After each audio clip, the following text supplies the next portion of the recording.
आयुष्यभर स्वच्छतेचा संदेश देणारे संत गाडगेबाबांच्या कार्याचा पडला विसर। बोरगाव मंचू येथील गाडगेबाबांच्या पुतळ्याजवळच घाणीचे साम्राज्य। वाहून जाणारे घाण पाणी जाते मंदिरात। स्थानिक प्रशासनाने दखल घेणे गरजेचे। संत गाडगेबाबा यांनी आपल्या आयुष्यभर स्वच्छतेचा संदेश दिला। स्वतःहून हातात झाडू घेऊन गावोगावी जाऊन स्वच्छतेचा जनजागृती करून लोकांना प्रेरित केले। त्याच कार्याची दखल घेऊन गत काही वर्षांआधी राज्य शासनाच्या वतीने राज्यभर स्वच्छता मोहीम राबवण्यात आली होती।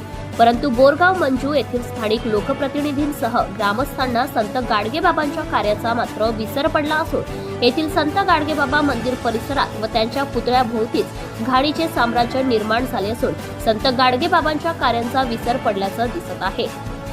बोरगाव मंचू येथे बस थांब्यानजीक गत काही वर्षांआधी संत गाडगेबाबा यांच्या पुतळ्याचे अनावरण झाले होते।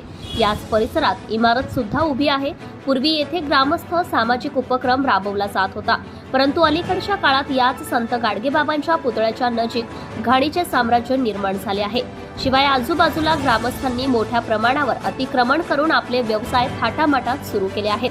शिवाय काही व्यावसायिकांनी वाहून जाणारे सांडपाणी मंदिरात सोडल्याने परिसरात दुर्गंधी निर्माण झाली आहे।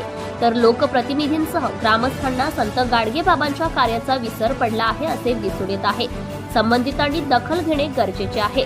सत्यशोधक न्यूज नेटवर्क चॅनलसाठी मुख्य संपादक संतोष गवई, अकोला।